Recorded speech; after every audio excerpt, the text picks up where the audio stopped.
Hi, everybody. How are you doing? Patrick, we are doing great.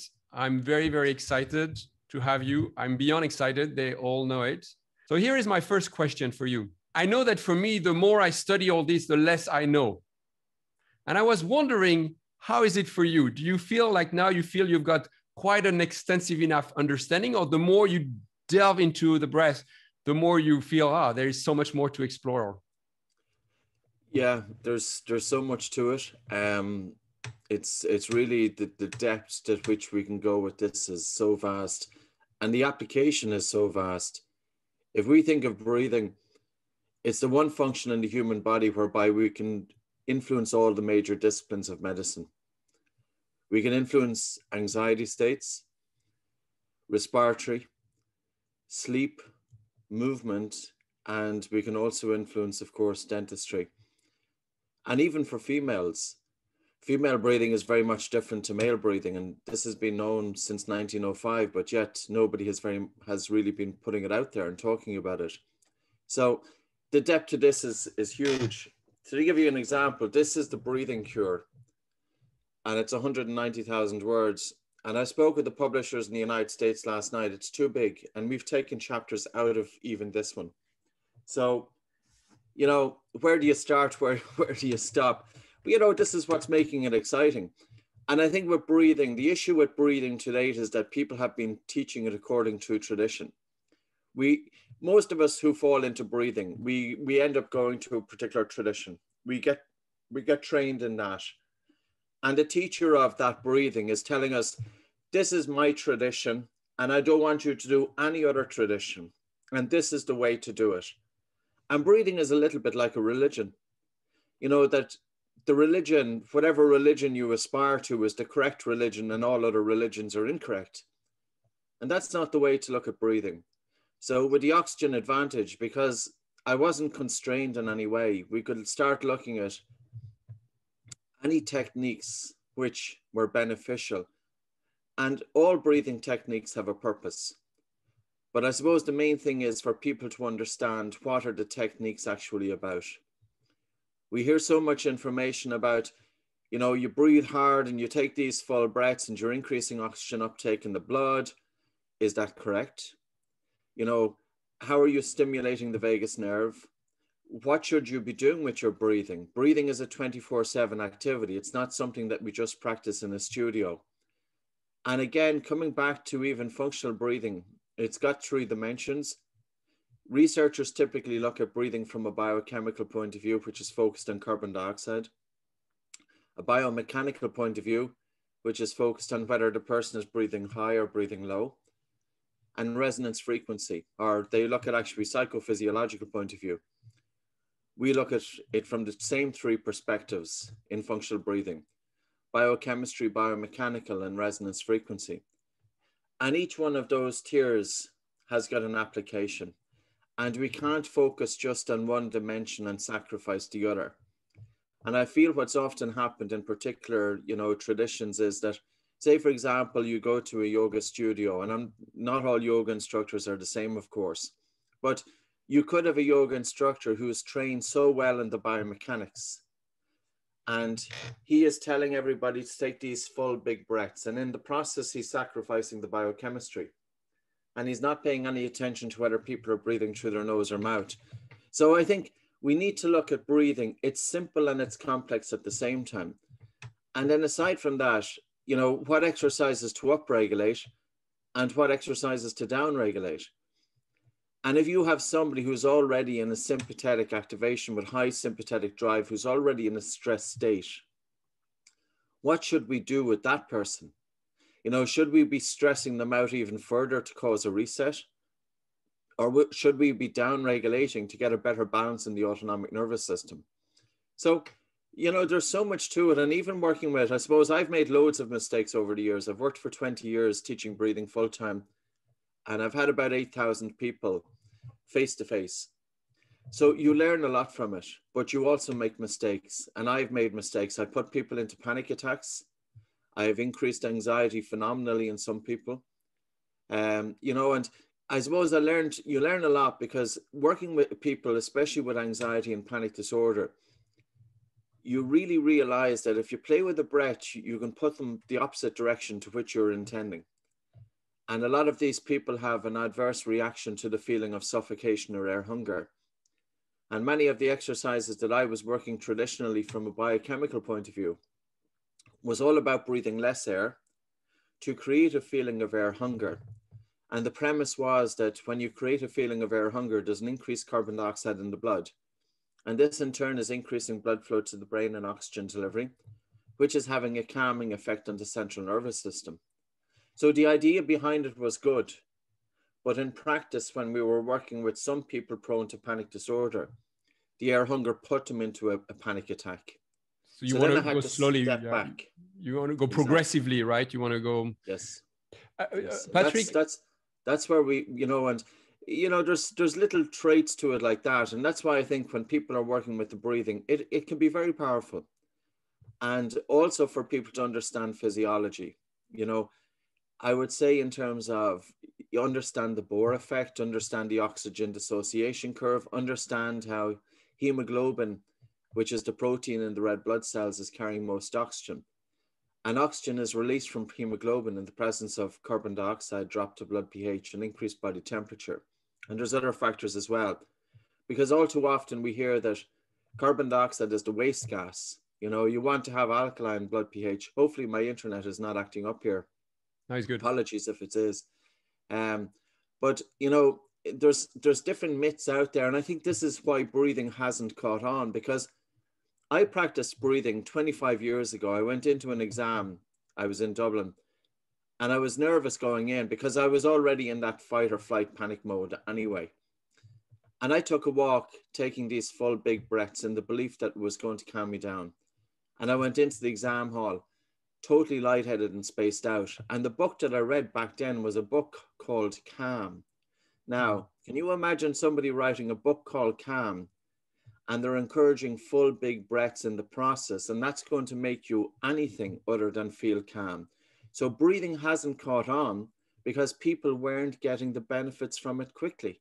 If you have people coming in with asthma, I would expect to reduce their asthma symptoms by 50% in 2 weeks.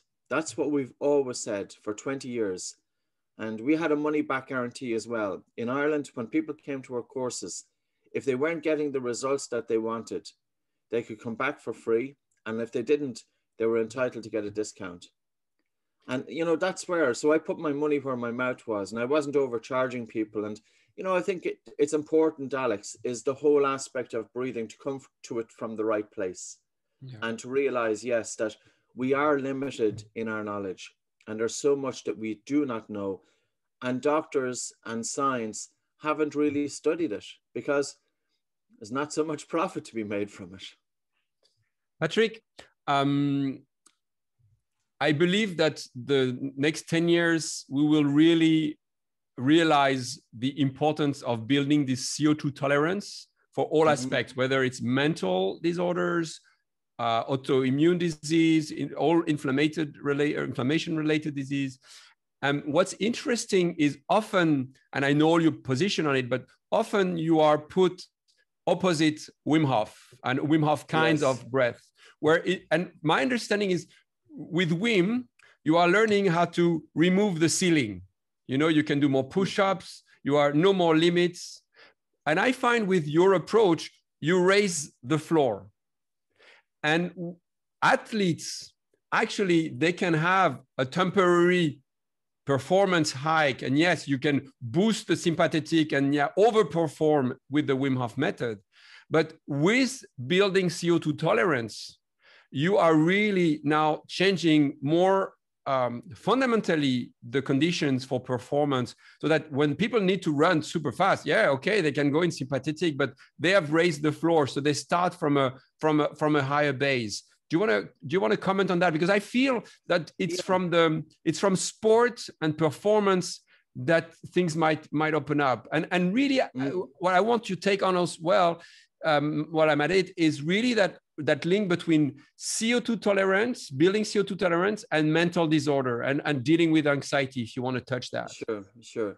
Yeah, I might start with that one first. when we're working with somebody with anxiety, traditionally, they're often encouraged to do mindfulness.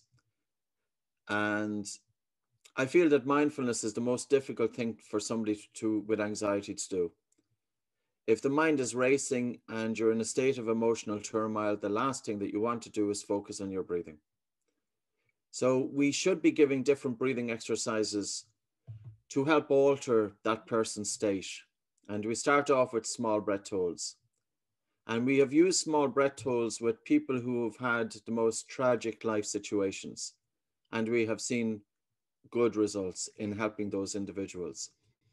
We have them do a very simple exercise called breathing recovery.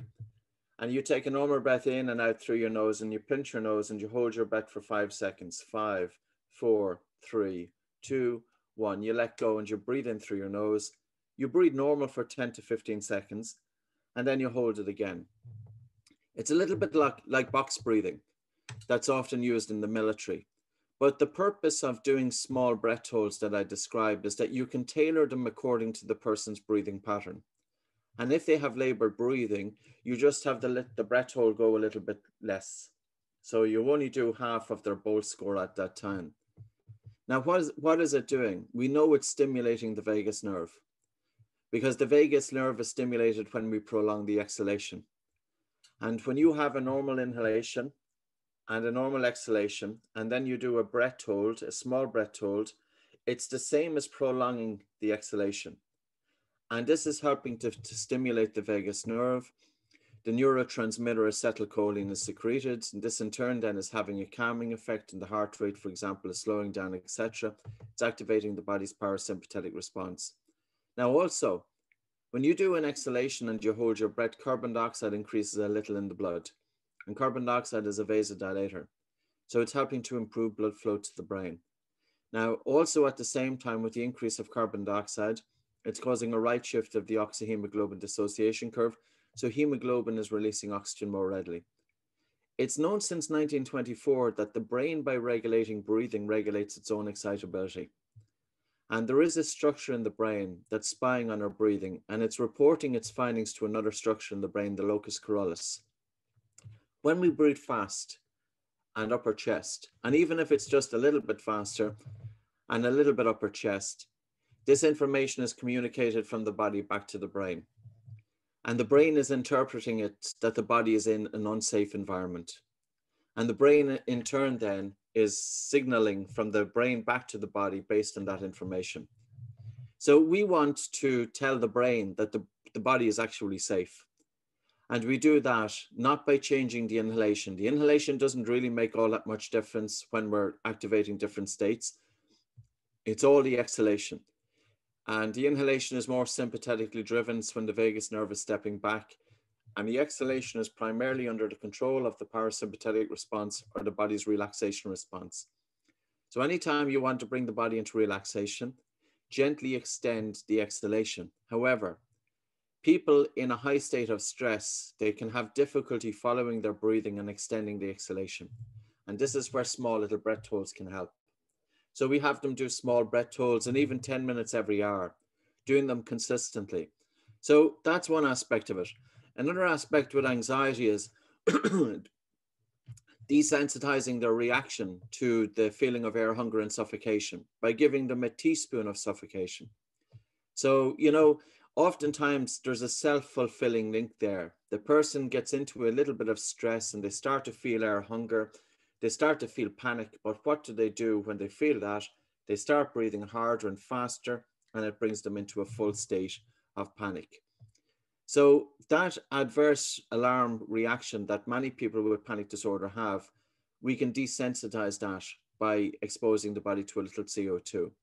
Yeah. But we also need to teach from a biomechanical point of view, and we also teach them slow cadence breathing or resonance frequency breathing to between 4.5 and 6.5 breaths per minute, because this in turn then is helping to strengthen or improve the sensitivity of the baroreceptors. And the baroreceptors are very important in terms of the functioning of the autonomic nervous system. So these are pressure receptors in the major blood vessels, which are monitoring your blood pressure. And if your blood pressure increases, your baroreceptors respond immediately. by causing your blood vessels to open up and your heart rate to slow down so that your blood pressure comes down. So, you know, Alex, when you think of it from an anxiety point of view, 75% of the anxiety population have dysfunctional breathing. Many of them have poor sleep. How many of these people with anxiety, when they visit their psychotherapist, they receive cognitive training, but who is changing their breathing patterns? And it's not just about taking a deep breath. We have to go so much deeper. In actual fact, telling somebody to go home and take a deep breath for themselves could be the worst thing possible, because you have to ask, how do they interpret it? And to breathe low, you don't have to breathe a big breath to breathe low. You know, we have a little pup in there. He's 7 weeks old. That pup has the mouth closed, and that pup is breathing low. And that pup isn't taking big breaths to activate the diaphragm. So nature, we breathe according to how nature has intended us. And sometimes humankind, we get these ideas about different aspects of breathing. Not always correct. Now, I'll just come back to sleep.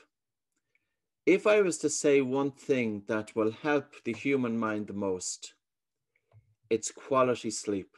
And I'm not talking about switching off your mobile phone, sleeping in a dark room, having an airy bedroom. All of that stuff is all great. The key is breathing in and out through the nose. And I wrote a paper that was published in the Journal of Clinical Medicine about 4 weeks ago. It's looking at the application of breathing from 3 dimensions of breathing, which I spoke about. You'll find it on PubMed. And it's a 10,000 word article I wrote with 2 ear, nose and throat doctors.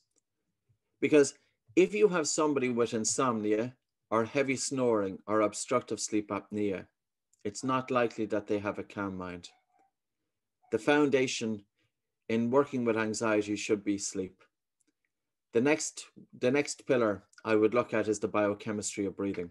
The next pillar would be the biomechanics. The next pillar would be resonance frequency breathing. And then I would bring in mindfulness.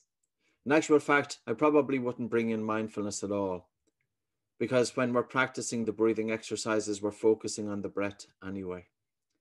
And I'm currently writing a book on focus and concentration. And I really feel that this is something, because when I was a youngster going to school and at university, my concentration was absolutely dreadful. I had sleep disorder breathing. I had dysfunctional breathing patterns.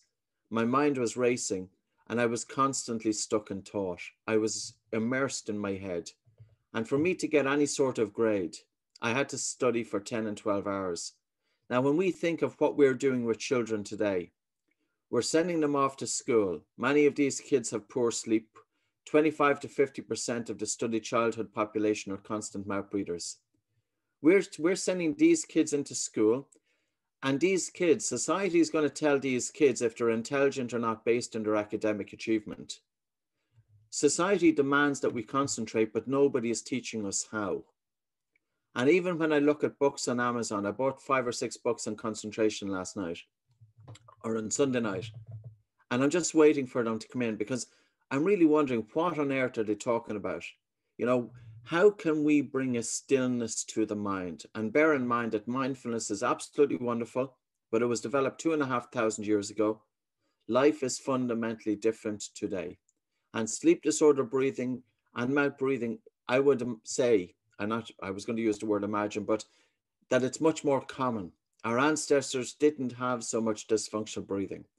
Now we have dysfunctional breathing, which is feeding into agitation of the mind.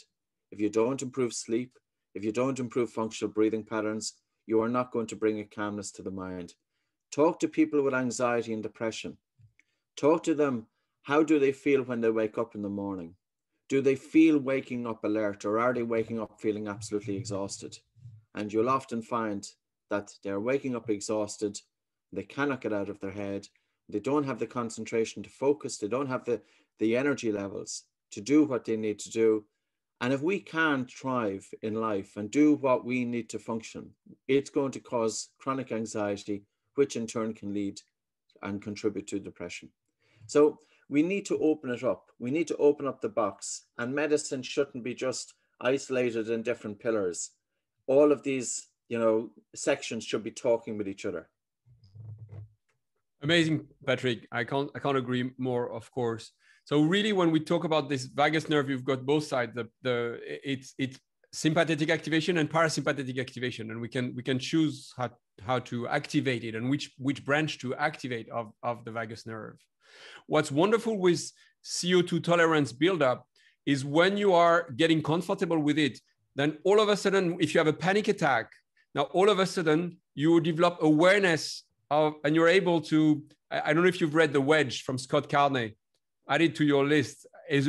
Scott Carney, you've heard of him? Yes. And he talks about you a lot. And I really recommend this book. It's really developing that idea that can we create space between the moment that the panic is coming and my reaction to it? And what is a panic attack? Is something, a stimuli is coming and I don't have the space to respond. I have to react because I'm already super saturated. My sympathetic nervous system is saturated, and building up. And that's why it's so important. What you're doing is building up CO2 tolerance develops that ability to witness, okay, I am not okay, but I can witness myself not being okay. And that's all you need to be okay.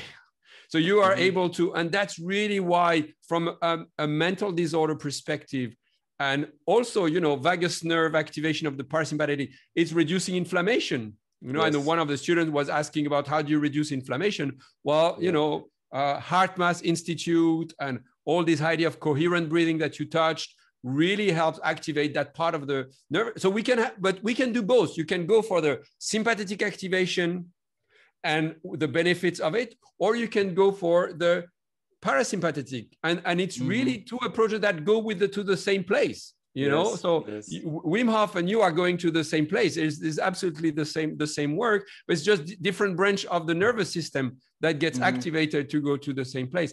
I find that yours is, and I really mean it, is a more long-term approach to it, whereas and I do Wim Hof breathing every morning, it's more giving me the hit and the kick that I need for the day and the stressor that I need for the day, which is fantastic, endorphin, adrenaline, but that's not sustainable. That's not something that is actually, it's not really helping me when I have a panic attack. That doesn't create that wedge. So I really want to commend you for your work. And I really see that, and those practices really hitting with, I don't know, it's you, but I find that COVID is doing the best marketing for us. Now, all of a sudden, people are paying attention to their breath at least. So Patrick, breathing has become hot. There's no question about it. I suppose even when you look at the Wim Hof methods and you're doing 30 hyperventilation breaths, and then you do an exhale hold, and then you breathe in for 10 seconds and you start around again. I always feel with the breathing cure, for example, I brought in exercises similar to stress the body. And we brought in breaths involving 20 hyperventilation.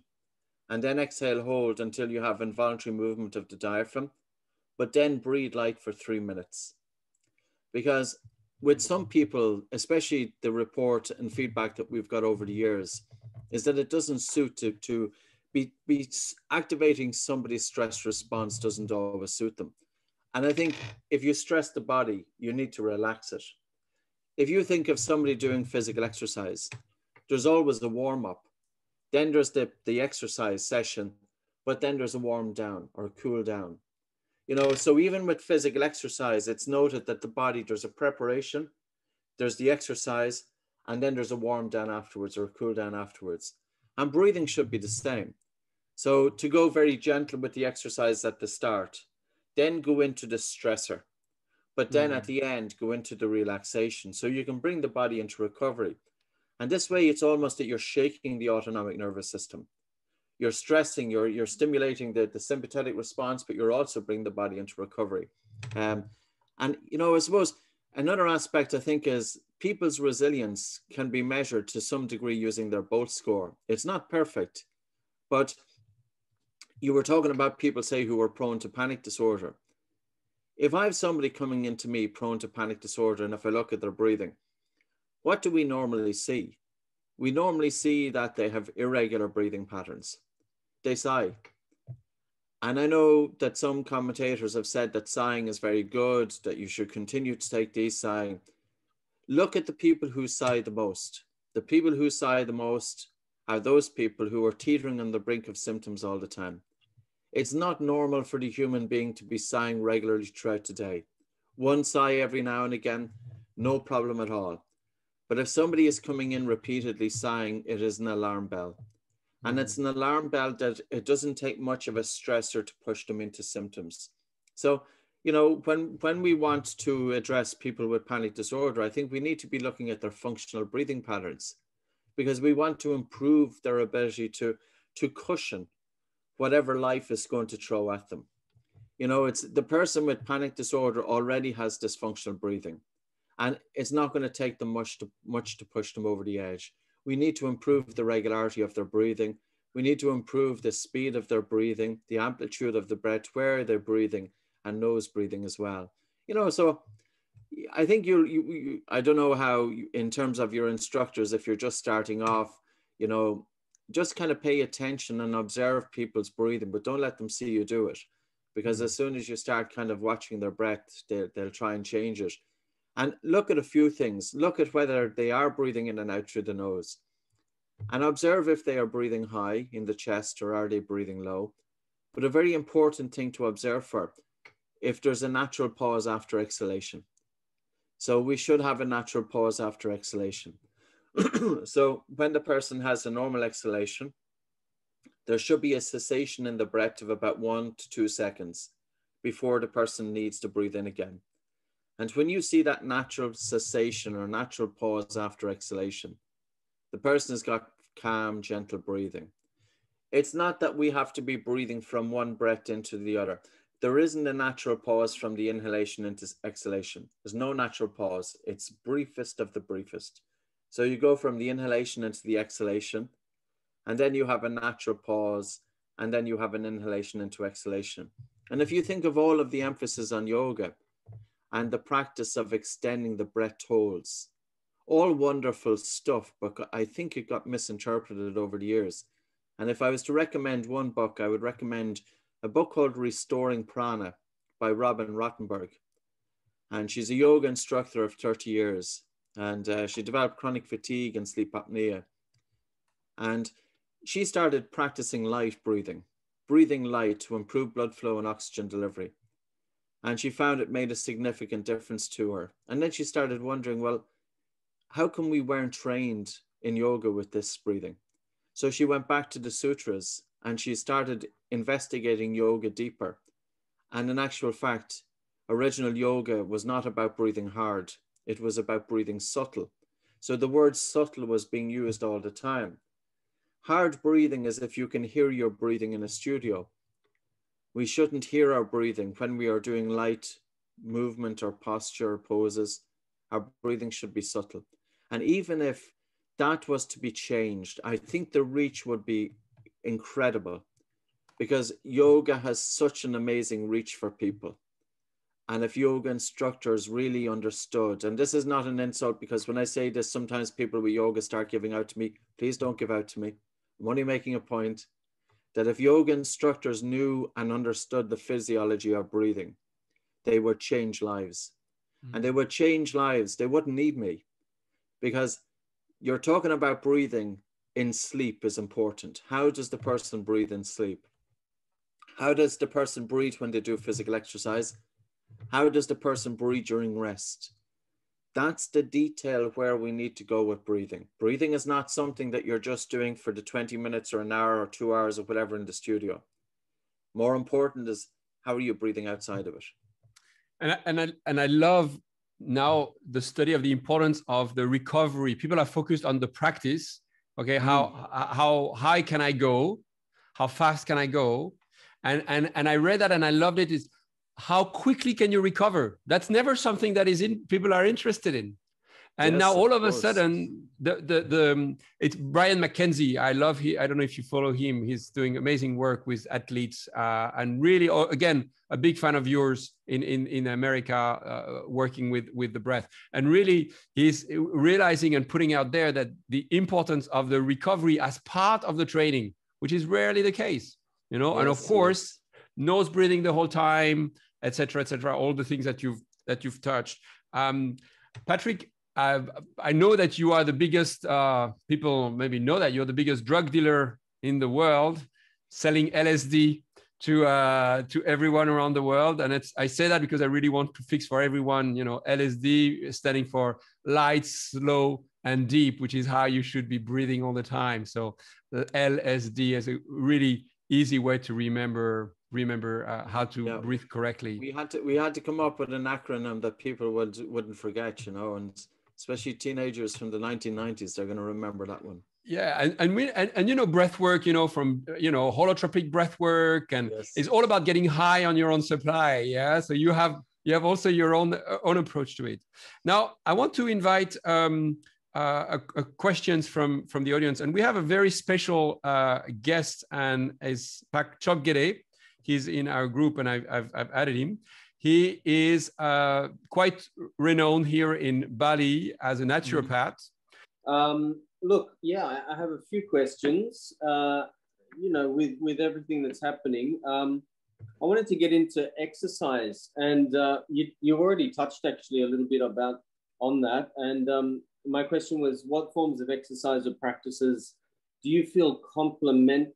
I've said the Buteyko method, but let's say your method as well. What do you feel complements the most? We talked a bit about yoga. Are there any other practices or I think I suppose, Chuck, what we want to do is we want to be realistic about people when they are doing physical exercise. Yeah. If I tell them to switch 100% to nasal breathing, it's not going to always happen. Yeah. But especially during low and moderate intensity exercise, people should be able to sustain nasal breathing. And the other question we should ask is why to breathe in through the nose and out through the mouth. I've never figured that one out, because when you breathe out through the mouth, you're losing 42% moisture, and it can contribute to dehydration. But also breathing out through the mouth is a faster breath because there's less resistance by the mouth than the nose. And a faster breath is not likely to activate the body's parasympathetic response. So if we look at the animal world, there's no animal on earth who is breathing in through their nose and out through the mouth. A dog will mouth breathe to regulate body temperature, and a young infant baby will nasal breathe both in and out. So the nose is not just the only organ in terms of conditioning and filtering and moistening and regulating volume and harnessing nasal nitric oxide on the way in. But on the exhalation through the nose recovers heat and moisture. And heat and moisture is an energy expended by the body, and the nose is recovering that. And if we breathe in through the nose and out through the mouth, our nose is more likely to be congested. So the nose regulates its state of congestion by breathing in and out through it. Now, coming back to physical exercise, a person's ability to do physical exercise with their mouth closed will depend on three things. One is the size of their nose. So 60 to 80% of the Western population have a deviated septum. I have. One nostril is smaller than the other. And this can be compromising in terms of people doing physical exercise. And if you see some of the great runners, especially African people, they can have a really wonderful nasal cavity, and they're able to take in, a reasonably good volume of air. They've got an unrestricted airway. So they can have an advantage in terms of maintaining nasal breathing during sports. So for many people, when they first switch from mouth to nose breathing, it can be so taxing that they want to switch back to mouth breathing. Something like a nasal dilator can be very important, or even breathe right strips. And it's just based on the Cottle maneuver. If you just put one finger either side of your nose and gently prise your nostrils, you'll feel that it's easier to breathe through. So that's one aspect of it. The second aspect is the control pause from Buteyko. If people have a low control pause, it indicates that their breathing is going to be faster and harder during physical exercise. So people with a lower control pause is going to find it more suffocating or greater air hunger when they do physical exercise. The physical exercise can be any physical exercise, any physical exercise at which we can sustain nasal breathing. And, it's amazing that people can be quite surprised at how much exercise that they can do while breathing in and out through the nose. The switching point at which people switch from nose to mouth breathing is between 35 and 40 liters of air per minute. And 35 to 40 liters of air per minute is a fair volume of breathing. So this is when you look at the respiratory rate multiplied by the tidal volume to give you minute ventilation. So, you know, I think there was 2 studies published back in 2010 by physiotherapists. And in one study, they found that people could achieve 85% of their work rate with nasal breathing versus mouth breathing. And the second study was 90%. And always we would say to people, when you switch from mouth to nose breathing, it's a little bit more difficult at the start and your nose is running. But if you continue doing nasal breathing during physical exercise for about 6 to 8 weeks, the air hunger goes away. And Professor George Dallam, he is a professor of sports medicine somewhere in the United States, Colorado State University. And he got 10 recreational athletes. And he said to them, I need you to breathe through your nose exclusively during all exercise for the next 6 months. And then I'm going to test you. And when he tested them after 6 months of breathing through their nose during exercise, they had 44 millimeters of mercury CO2 in their blood compared to 40 with mouth breathing. The fraction of expired oxygen was less with nasal breathing, meaning that the body actually utilized the oxygen, that the body used the oxygen and breathed out less oxygen. And also their ventilation was 22% less. And they were able to achieve 100% work rate intensity breathing through their nose as breathing through the mouth. Yeah. I think, you know, when you break it down, Chuck, you're familiar with the importance of nasal breathing. Why do people do physical exercise with their mouth open? What does the mouth do in terms of breathing? If we were to look at the human mouth, what function is implied by the mouth in terms of breathing? So, for example, you have the tongue here, and you see that, so you see the nose here, you see the lips, you see the chin. You have the tongue here. When air comes in through the mouth, what does the mouth do to that air? And the answer is nothing, absolutely nothing. Yeah. So our mouths have no role whatsoever to play with breathing. It's only a hole that we can breathe through, whereas in actual fact, it's the nose does everything. And if you think of somebody going for a run with their mouth open, if everybody looks down at their chest, look down at your chest and take a breath through your mouth. What part of the body is activated when you breathe through the mouth? You'll typically see that mouth breathing is activating the chest. Yeah, upper chest. Where is the greatest concentration of blood flow in the human lungs? It's in the lower regions. So you can imagine somebody who's doing physical exercise that they really need to get a good gas exchange taking place. But when they're having their mouth open, they're breathing high, they're breathing fast. There's more air wasted to dead space. They're ventilating the upper regions of the lungs. The gas exchange is reduced. They're blowing off carbon dioxide, which is fine because carbon dioxide in the blood during exercise will typically stay about the same. Only with nasal breathing will it increase because of the resistance to breathing. But as Alex spoke about earlier, if you can reduce your sensitivity towards carbon dioxide, your breathing then is lighter during physical exercise. So there's an economical saving here. And yeah, I understand that, you know, when you go to a gym, 95% of people in there, I'd say probably 100% are in there with their mouths wide open. And it's ironic that all of the sports medicine scientists in the world, only one that I'm aware of, has been investigating nasal breathing during physical exercise. Yeah. How did they miss this one?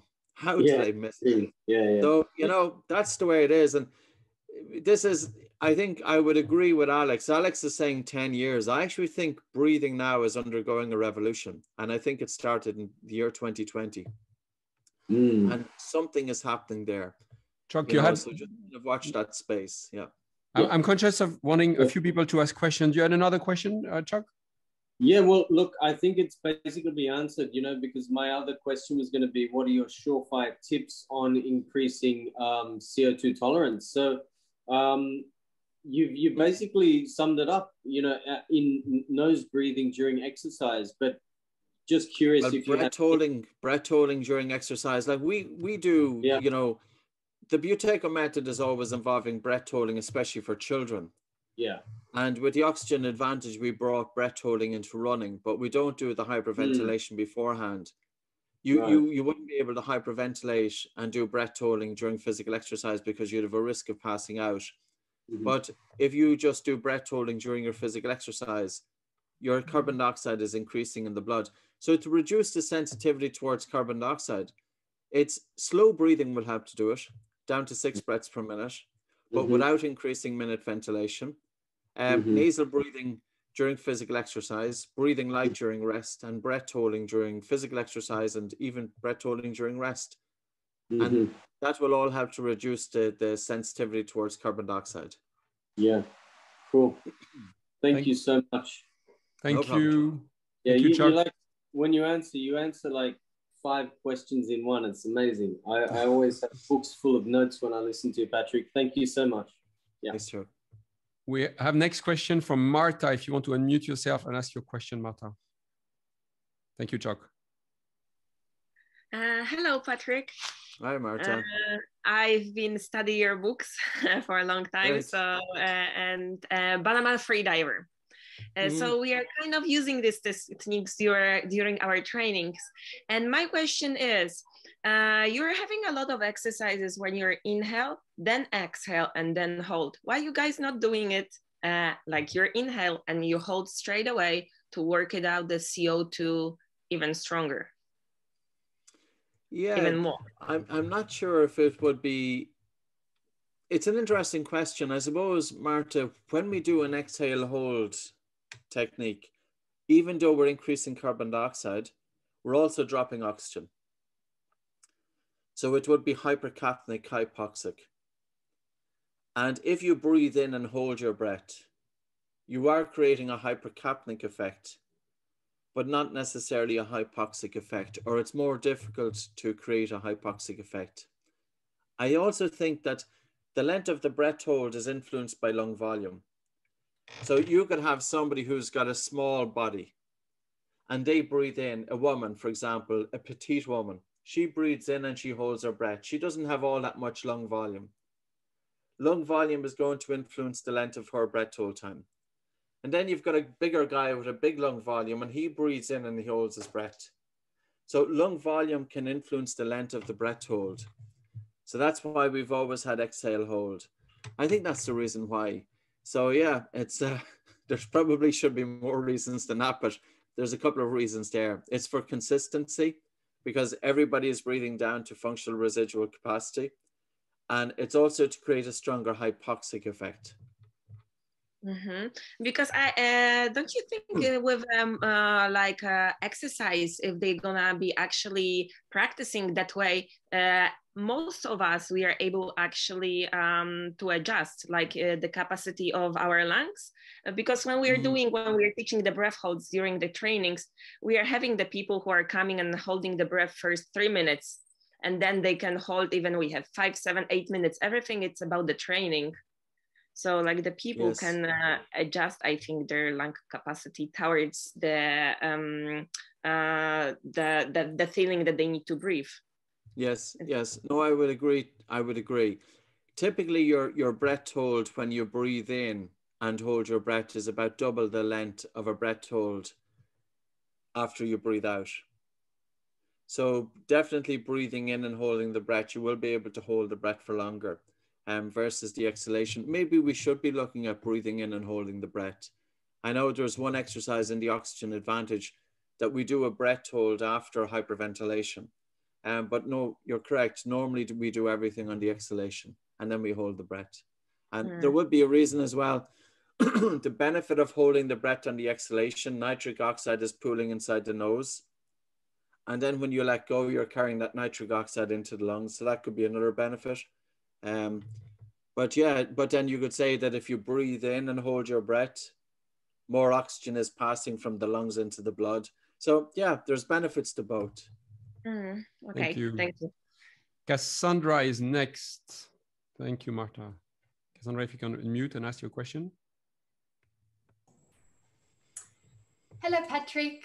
Hi, Cassandra. Great to see you. I'm a real fan, so this is very much an honor. Sure. And my area of interest is in mental wellness and the growing area of using the breath for mental well-being. And you mentioned in an interview recently you said, we get stuck in our head, asleep to what's going on around us. And by taking our attention into the present through the breath, we see more and miss less, and we are happier, which was just poetry. I love that. My question is, how can we bridge the gap between breathing protocols for sport and athletes and breathing for vulnerable members of the community like teenagers in regard to mental wellness? What would be your wish here, Patrick? Yeah, Cassandra, it's a good question. I gave courses on mindfulness and Buteyko back in 2010 in Ireland. We were after having a major economic crash. A lot of people were out of work. It was a lot of suicides in Ireland. And I had, between 2020 and 2013, I had 3,000 people attend these courses. They were 2 hours. 95% of the people, or even say 90%, were female. Men weren't turning up. They weren't coming to a breathing class. Irish men especially, they didn't want to know about it. So that's why I created the Oxygen Advantage in 2012, 2013, 2014. And it was a technique that was specifically about performance-based. And there was no mention of mindfulness. There's no mention of meditation. All of the focus is on improving performance, but we're getting people to focus on their breath by means of doing the exercises. So I think teenagers, we have to be careful with the words that we use. And I'm writing a book on focus and concentration, specifically on the exact topic that you've talked about. The book will not have one word, not one mention of the word mindfulness in it. There won't be one mention of the word meditation. And the reason being is because I want to focus on the positives for teenagers. And I want to show them that this is about improving your focus. And this is about improving your attention and your capacity to have one pointed attention on doing what you are doing. And if your head is stuck on a phone, and if you're constantly lost in your phone or lost in thought, you don't have that capacity to produce quality of work. But even without that, say, for example, I used an example in my book, The Oxygen Advantage. And I was shy as a kid growing up, as a 15 or 16-year-old. And I remember there was this really attractive girl that used to be coming onto the bus. And one day she happens to sit beside me. So here I'm a 16-year-old. And you know what? I'd absolutely love to have a conversation with this girl. But I was so stuck in my head. And all I was doing was running these thoughts through my head over and over and over and over and over. And I did it for 45 minutes. And at the end of the bus journey, she got off. And I never even said hello to her. And you know what? She might have thought, because I knew this kid, you know. And this is where teenagers, we need to bring examples down to the teenager. We were all teenagers ourselves. We know how challenging it is. And I think with females, it's going to be difficult and more difficult. And the reason being is because of hormonal changes during the monthly cycle. So say, for example, between days 10 and days 22, post-ovulation, mid-luteal phase, there's an increase in respiration because of the increase to progesterone, which is a respiratory stimulant. And carbon dioxide levels can drop by 25%. And this in turn then is increasing pain perception, and it's reducing pain threshold. And it's going to contribute to anxiety and racing mind and poor sleep. So females have a different, you know, there's something different with females that needs to be touched upon. And that's why I put a chapter about this into the book. You know, most of the research on breathing has been done by men. And even when research was done on females, they didn't take into account the monthly cycle. So when we're thinking about mental health for teenagers, we need to bring it down to their level. What do they like? Of course, they're going to be attracted, you know, whether it's the same sex or opposite sex, but they're becoming attracted to other people. How could you help with that, as opposed to being stuck in your head, drowning in thought? And the other aspect then would be, say, sports. And, you know, kids then can be getting interested in academics. Like, I was studying for 12 hours a day, and I'd be looking at the pages, but my attention wasn't on the page because my attention was stuck in my head. And when I got down to the bottom of the page, I wouldn't have remembered any of it, and I would have had to start over again. And, you know, how frustrating is that for some youngsters? And why isn't school teachers, why aren't they touching on this? You know, it's really been amazing. And sometimes I do get very frustrated because you can imagine that you can really improve the quality of life of these young kids. And sleep, I'll give you a statistic on sleep. Children who have sleep disorder breathing, and this was a study by Karen Bonnock in Stratford-upon-Avon, published in Pediatrics in 2012. She looked at 11,000 children. These children who had sleep disorder breathing, if it was untreated by age 5, they had a 40% increased risk of special education needs by age 8. So when we're thinking about kids with ADHD, ADD, autism, and all of these spectrum disorders from a psychological point of view, a cognitive point of view, many of these are related back to their sleep disorder breathing as children. So when we're thinking about the capacity of a child and a teenager to be able to hold their attention and not to have their mind all over the place, it stems back to how are they sleeping during the formative years of their development, because children's brains are getting fried. And this is well discussed in the literature. This is not my opinion. If you go into PubMed, put in Karen Bonnock, B-O-N-U-C-K, and you'll see that, you know, you'll see references there. It's published in the journal Pediatrics, but that's the problem. It's buried in the journals and it's not getting into the hands of the mothers and fathers who need it most. Thank you, Patrick. Thank you, Cassandra. We're coming another 5 minutes. I want to honor the time that you said you were giving us. Patrick, I'm curious to hear about your relation to holotropic breath work. Have you practiced holotropic breath work and deep mouth breathing with an intention? And I'm just curious to hear about your journey with it and your experience with it, if you have any. Not much of a journey with it. This is where tradition. I've done a small amount of it, and I've been to the Congress, the CIG, I think it was. I can't remember, but it was here in Galway. I spoke at it a few years ago, and I practiced it there. I found it interesting.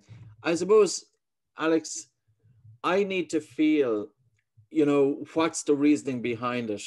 And I had too much of physiology in my head, thinking that here I'm hyperventilating, blowing off carbon dioxide. And when I tried to find out, you know, what's actually happening with, say, the reset, and I couldn't figure that out. So that's why I stepped back from it. Like I do stressor exercises, but I don't the only thing that I don't tend to do is the hyperventilation. Like we'll do breath hold exercises pretty much every day, and we will drop our blood oxygen saturation into the 80s, and we're getting the spasms of the diaphragm. So we are stressing the body, but yeah, the hyperventilation, this is where my head needs to open up a bit. All right, happy to talk about that, but I want the focus to stay on you. What does a typical morning of Patrick McKeown looks like? What's happening in the morning? You wake up, alarm. What do you do next? It depends. Some days it can be very different. Sometimes I can be up at 4 o'clock. When I'm writing a book, I tend to get up early. And the reason being is because the hours between 4 o'clock and 8 is when most of the books, I can write the books. So with that, you know, I don't always do a formal practice. And I did formal practice for many years. I want to bring breathing into my way of life. If I go for a walk and I'm in the middle of the countryside, I'm not sure if you can kind of see it, but I live in a place called the West of Ireland. And now it's not a great day for the weather now at the moment. I don't know if you can see that. We can. It's literally in the middle of nowhere. So nice. I have no neighbors. I have nobody around me. I have no street lights. I have no sounds. I have nothing like that. So I can do my practice outside. I can go for a walk. I can keep on continuously taking my attention out of my head. And I have to do that for about an hour to an hour and a half every day. I don't always get to do it. The workload has increased immensely. Yesterday it was 13 hours. All last week, Monday to Friday, was 12 and 13 hours a day. So this is where we're kind of adjusting to it, you know, because breathing has got busy, and we have a support staff of 10 people, and we took on another person yesterday. So you can imagine there's kind of the logistics of trying to manage that. And you want to try and do the best that you can for people who are emailing in, etc. So yeah, so I'm kind of in a transition where I want to, of course, I bring in breathing and I bring in breath work, but I especially bring it in during my normal routine. I think sometimes the biggest mistake people have is, like, I'll give you an example. I've done Vipassana courses, which are wonderful. And at times I was helping out in the kitchen. So after a few sessions in Vipassana, you can do both. You can be doing the meditation and then you can go into the kitchen, you can help out. And I would see these wonderful people and they would have the most perfect posture and they looked really wonderful doing their meditation. And you go into the kitchen and they were total nut jobs.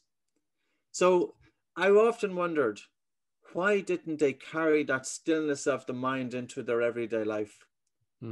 It's often as if they felt that the stillness of the mind was something that you were practicing during the formal practice. But that's not what life is about. So when people ask me if I do breathing exercises, yeah. Am I a little bit all over the place with them? Yes. Does life get in the way sometimes? Yes. But my students are the same. And, you know, I don't want to be saying to my student, I need you to do this for an hour a day, every day of the week for the rest of your life. It's not going to happen. I want the students to be able to embrace this and bring it into their everyday life. If we work with athletes, like I will, you know, I think the best approach to them when I'm working with an athlete is I want to see, how does the person warm up? How do they train? How do they cool down? What do they do exactly? And all I'll do is make little tweaks here and there. And that's the same for me. If I go for a walk, if I go for a jog, I bring exercises into that. And even for periods of time throughout the day, bringing my attention onto my breathing and slowing down my breath. I'm not one for technology. I bought Leaf. I've used it 3 times. It sat in the press. I bought HeartMath. I've used that about 4 times and that sat in the press. So I suppose we're all different when it comes to breathing. Yeah. You're in the perfect country for it. Have you taken ice baths? Yes, I have, but I don't like them. I have. And I suppose part of it is the effort of filling up tubs and everything like that, you know. So that's part of it. But yeah, I've done ice baths. I've done them more so. I've done them in the United States. So I've done them with XPT through Lard Hamilton. So yeah, interesting. Patrick, is there anything else you'd like to share with everyone before we let you go to your busy schedule? Yeah, I'd say, listen, well done for coming across breathing, because it's still kind of innovators that are doing it. And the potential here is enormous. And it doesn't always follow a straight line. So you will get a little bit frustrated with some people. Some people you think that are going to make progress, they don't. There can be a little bit of work finding that. But I have to say, it's been, for me, like 20 years on, it was absolutely the best thing that I ever came across was the breath. Not just in a professional sense working with it, but even for a personal sense. Having that stillness and the calmness of the mind. And there's no question that it's related to happiness. We are doing more than just working with people's breathing. We are working with their happiness. And I think it's a great legacy in terms of giving that and passing that on to people. You know, we have to take breathing out of left of field. And excuse me, I don't mean that negatively, but we need to make it mainstream. And that's why I'm changing the words.